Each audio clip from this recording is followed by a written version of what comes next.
Imaginez un instant un pays assis sur les minerais les plus stratégiques de la planète. Cobalt, coltan, cuivre, les ressources qui alimentent les voitures électriques, les smartphones et l'intelligence artificielle mondiale.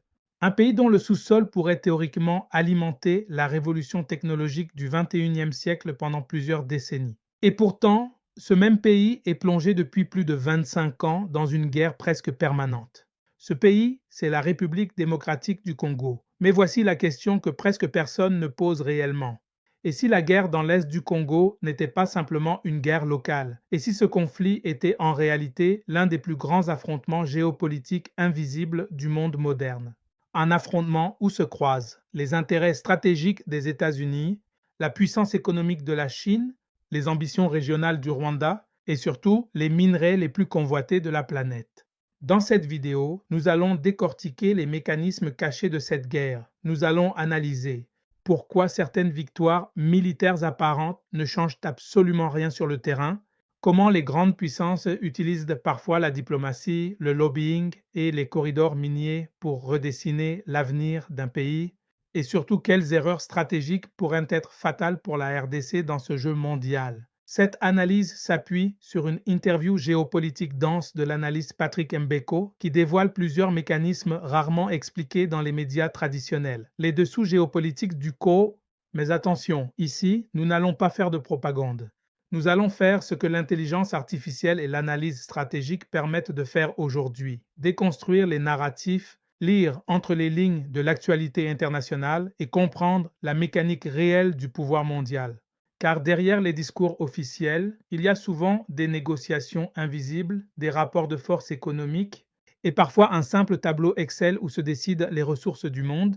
Alors si vous voulez comprendre pourquoi certaines crises semblent ne jamais finir, comment les grandes puissances manipulent parfois les équilibres régionaux, et surtout ce que signifie réellement la souveraineté d'un pays riche en ressources au XXIe siècle, vous êtes exactement au bon endroit.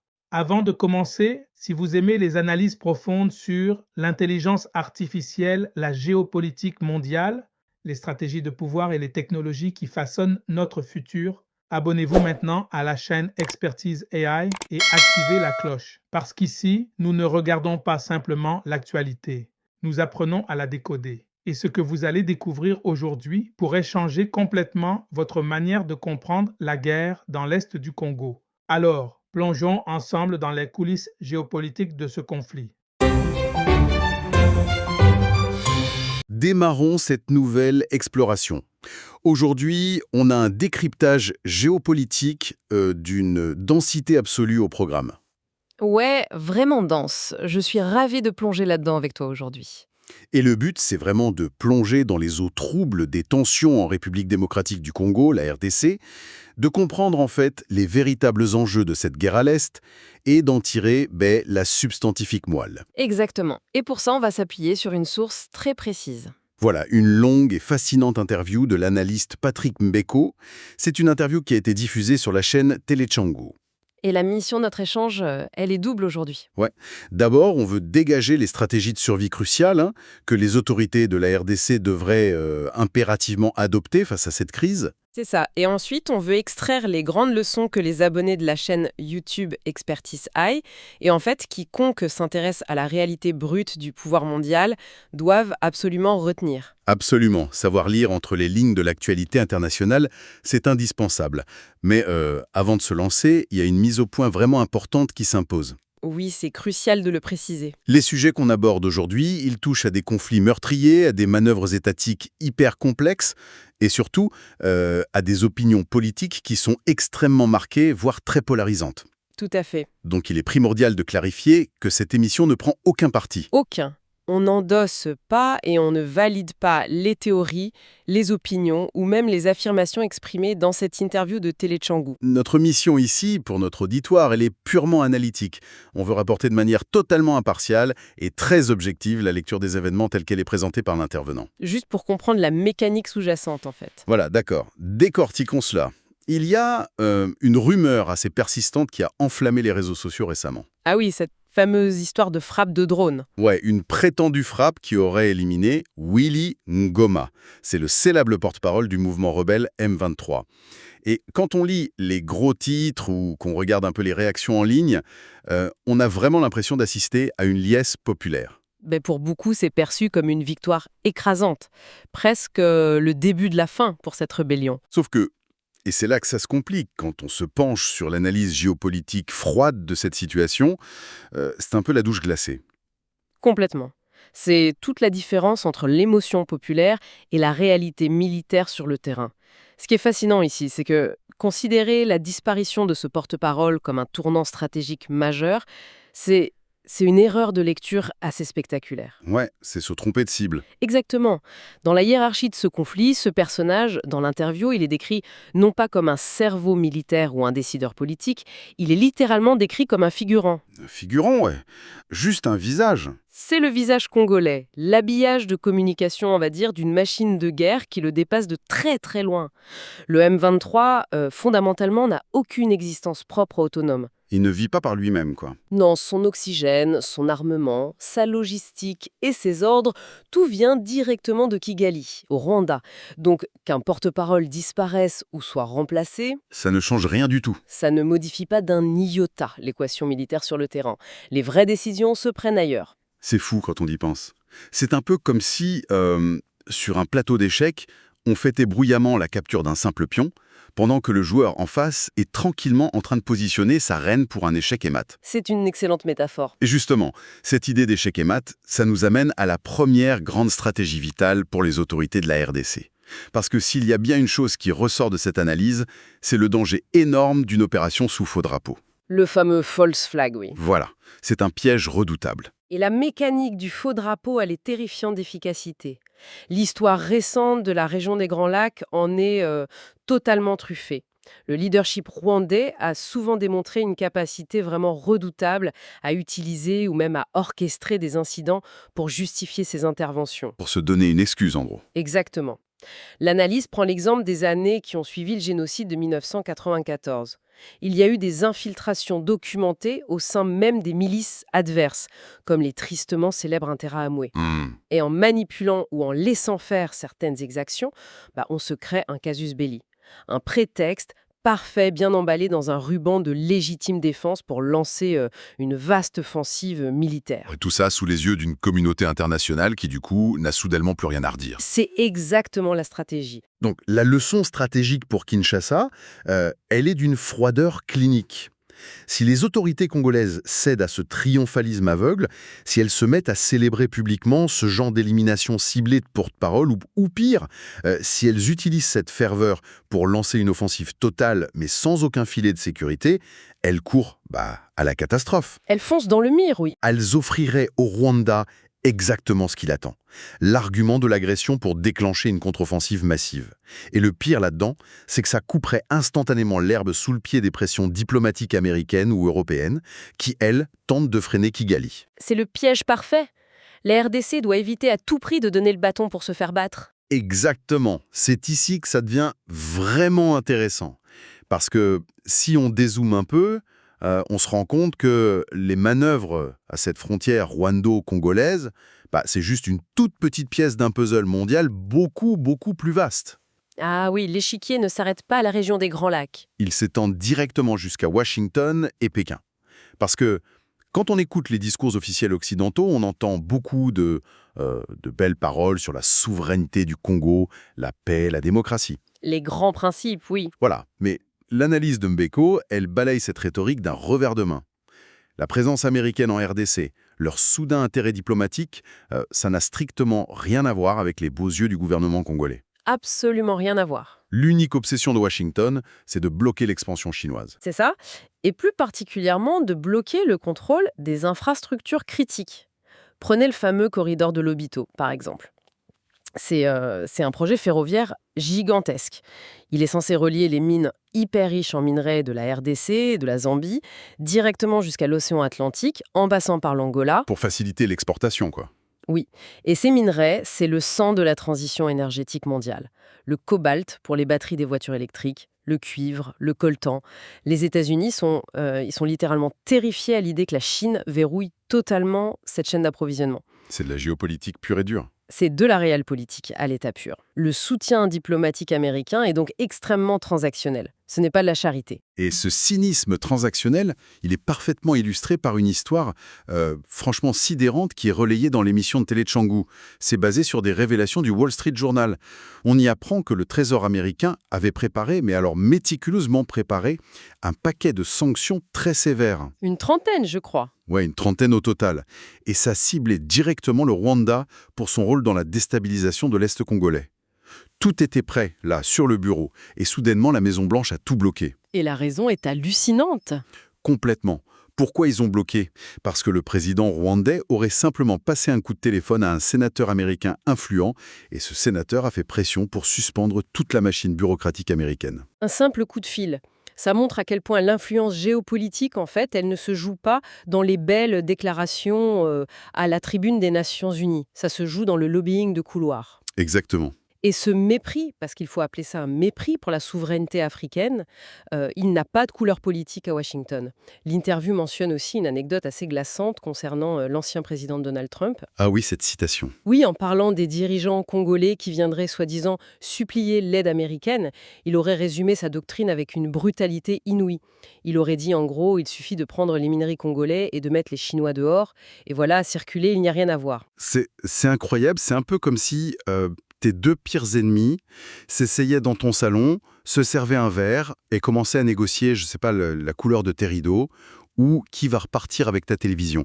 Et tout ça pendant que toi, tu es assis sur le canapé, qu'on ne te demande même pas ton avis. C'est exactement ça. Et face à ce rouleau compresseur, la stratégie de survie de la RDC, c'est un véritable champ de mine.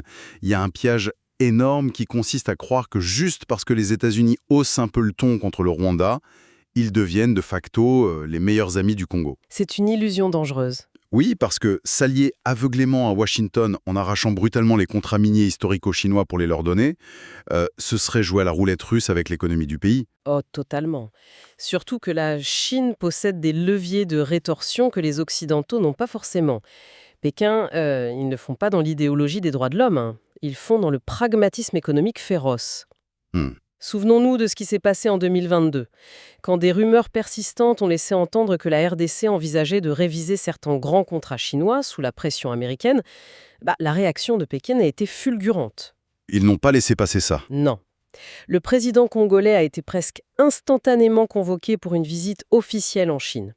C'était une manière très diplomatique, certes, mais incroyablement ferme de dire « Ne touchez pas à nos intérêts vitaux, sinon c'est l'économie entière du pays qui va s'enrhumer ». Ouais, le message était clair. Donc, pour les autorités congolaises, le mot d'ordre, c'est la prudence. Pas de fanatisme pro-occidental, pas de fanatisme pro-oriental non plus. Il faut absolument maintenir un équilibre pragmatique. Il faut naviguer à vue, ouais. D'ailleurs, cette idée d'alliance de façade et de trahison en coulisses, ça nous ramène très naturellement à un fantôme du passé congolais, qui est très largement abordé dans l'interview. Il y a souvent cette rumeur, c'est presque une légende urbaine dans les cercles politiques africains, qui prétend qu'au début des années 2000, il y a eu une sorte de troc macabre entre les superpuissances. Oui, l'histoire de Savimbi et Kabila. C'est ça. Un échange où l'on aurait sacrifié le chef rebelle angolais, Jonas Savimbi, en échange de la tête du président congolais de l'époque, Laurent-Désiré Kabila. C'est vrai que c'est une grille de lecture très séduisante pour les amateurs de complot. Mais si nous relions cela à la situation dans son ensemble, l'analyse de Mbeko la déconstruit totalement. Ce n'était pas un troc. Pas du tout. C'était deux agendas distincts, purement dictés par la réelle politique.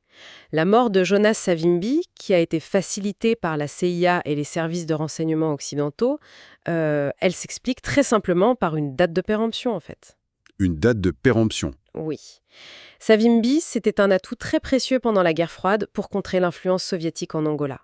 Mais une fois que le mur de Berlin est tombé, il est devenu un reliquat encombrant, un perturbateur qui empêchait l'exploitation sereine du pétrole angolais par les multinationales. Il a fait son temps, donc on l'a éliminé. C'est froid.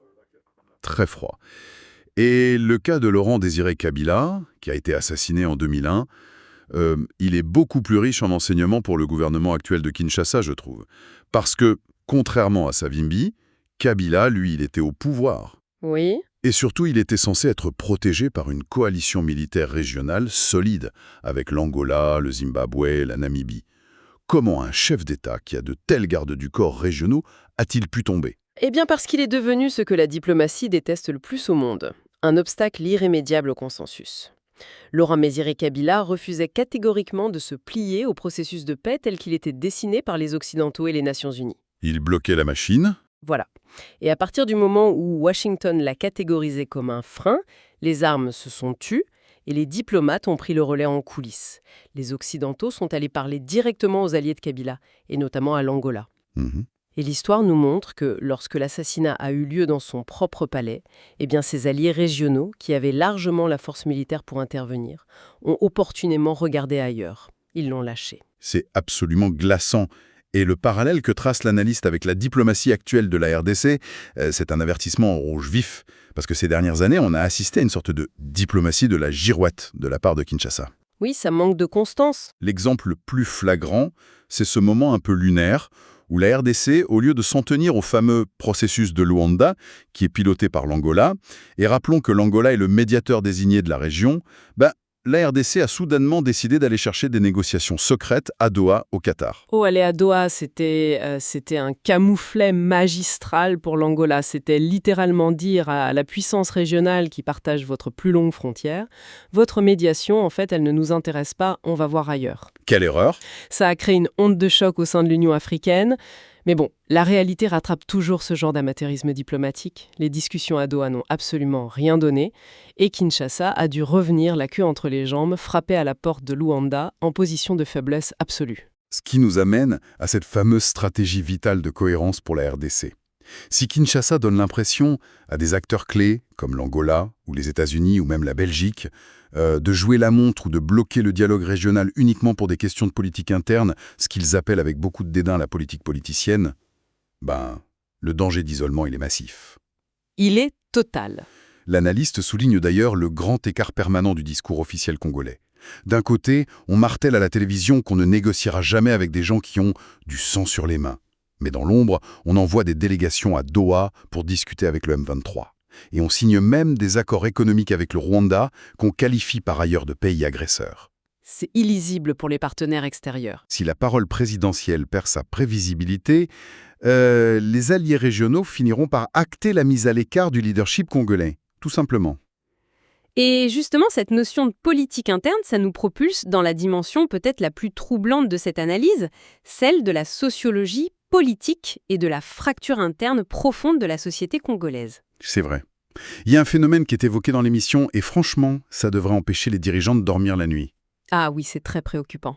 Aujourd'hui, on voit des citoyens congolais, que ce soit de la diaspora ou même sur le terrain, des gens qui n'ont aucune affinité idéologique avec le Rwanda, qui se mettent à assumer ouvertement leur soutien ou leur ralliement politique au M23. C'est un paradoxe absolu. L'analyste rappelle d'ailleurs très justement qu'entre 2012 et 2013, à l'époque où le président Joseph Kabila faisait face à la précédente mouture du M23, et alors même qu'il était massivement impopulaire, on ne voyait pas ce phénomène de trahison citoyenne. Non, ça n'existait pas à cette échelle. Et cela soulève une question importante. C'est un baromètre social qu'il faut observer sans aucune émotion, vraiment avec la plus stricte objectivité. Pourquoi des Congolais s'allieraient-ils à un mouvement qui est perçu comme le bras armé d'une puissance étrangère hostile? C'est la grande question. L'explication, en fait, elle n'est pas idéologique. Elle est purement tactique. C'est le triomphe du désespoir. Et de cette fameuse logique cynique qui dit « l'ennemi de mon ennemi est mon ami ». Mais comment on en arrive là? Qu'est-ce qui justifie une telle rupture du contrat social entre l'État et ses citoyens? Selon l'analyse de Mbeko, une partie grandissante de la population perçoit aujourd'hui le pouvoir en place à Kinshasa non pas comme une émanation de la volonté populaire, mais comme un groupe que l'intervenant qualifie de clinique. Clinique, dans quel sens? Dans le sens où c'est un cercle fermé, très exclusif, qui est principalement axé sur l'accaparement des ressources de l'État au profit d'une petite élite.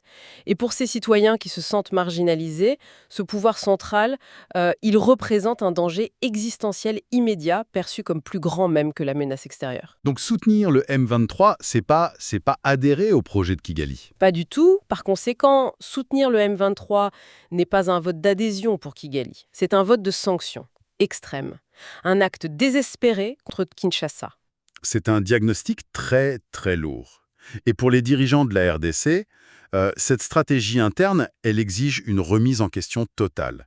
Il faut impérativement sortir du déni, qui consiste à mettre tous les maux du pays sur le dos exclusif de l'agression rwandaise. C'est trop facile de tout blâmer sur l'extérieur. Oui, la guerre à l'Est, c'est une réalité documentée. Oui, il y a des ingérences claires. Mais utiliser ce conflit comme un énorme tapis sous lequel on balaie toute la frustration sociale, la corruption ou l'exclusion politique, c'est suicidaire à long terme. La RDC a désespérément besoin de conseillers qui sont capables de briser la bulle présidentielle et de dire ces vérités qui blessent. Surtout que la communauté internationale, elle observe cette fracture sociale de très très près. Prenez un pays comme la Belgique, par exemple. Ils ont une connaissance historique et, disons, très chirurgicale du tissu social congolais. Forcément. Quand les diplomates occidentaux regardent le chaos à l'Est, ils ne voient pas seulement un problème militaire frontalier.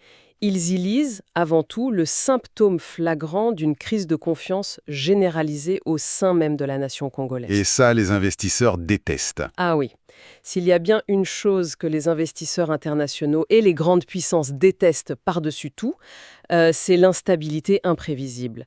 Même si la RDC gagnait miraculeusement sur le terrain militaire demain matin, l'argent des investisseurs ne viendra pas si le pays menace de s'effondrer de l'intérieur, sous le poids de ses propres contradictions politiques. C'est une évidence. Donc le dialogue politique interne, un dialogue véritablement inclusif, ce n'est pas une option philanthropique ou juste pour faire joli.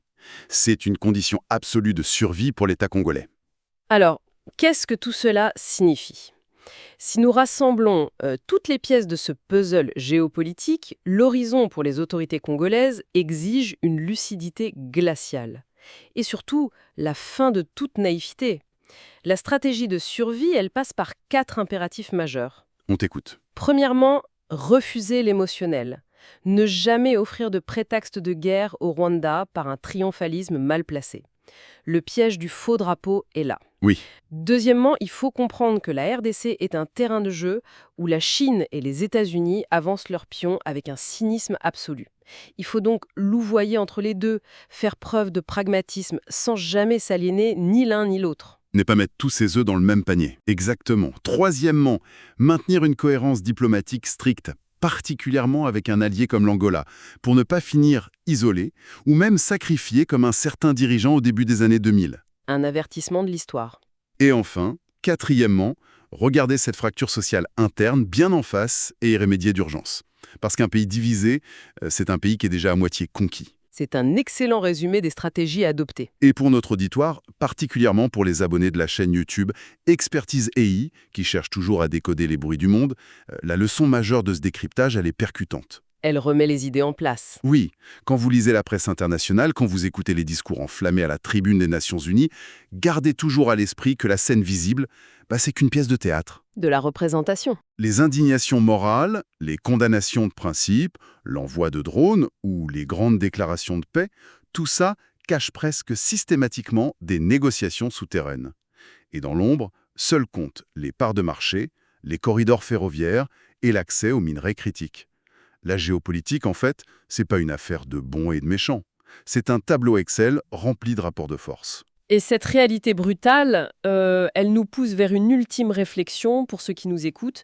C'est une question qui va bien au-delà des frontières de la région des Grands Lacs. Quelle est cette question ? Si, comme on vient de le détailler à travers cette analyse, des superpuissances soi-disant antagonistes, comme Washington et Pékin, sont fondamentalement capables de s'asseoir dans l'ombre pour diviser les richesses immenses de la RDC en zones utiles. Oui. Question centrale pour l'avenir n'est peut-être plus de savoir quelles armes le Congo doit acheter pour pacifier l'Est. C'est vrai. La question, qui est beaucoup plus vertigineuse, c'est celle-ci.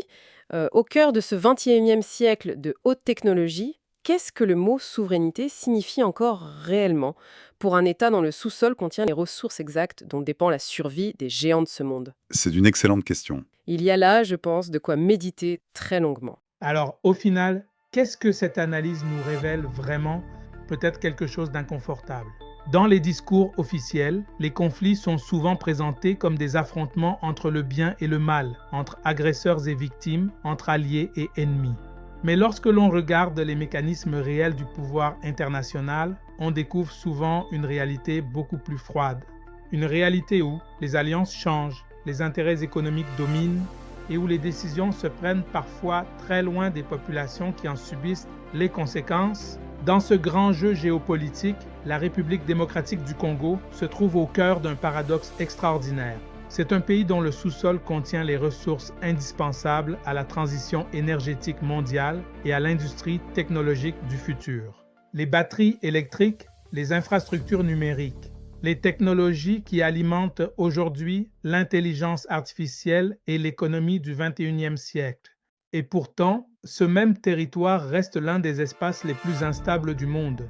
Alors la vraie question n'est peut-être pas seulement comment mettre fin à la guerre dans l'est du Congo.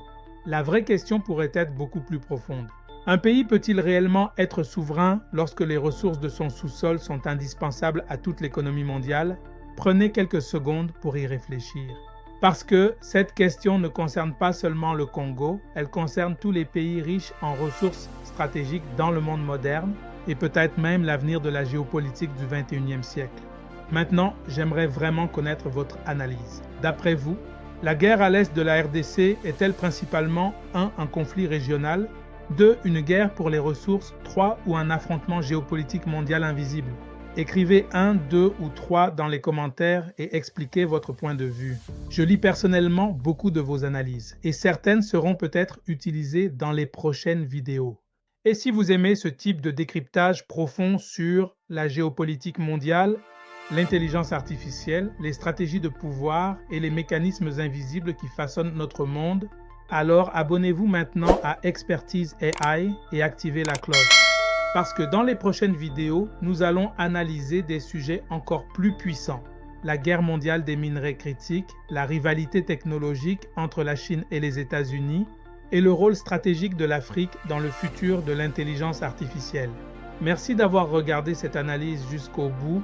Et souvenez-vous d'une chose, dans le monde d'aujourd'hui, ceux qui comprennent les systèmes invisibles du pouvoir comprennent souvent l'histoire avant qu'elle ne se produise. À très bientôt sur Expertise AI.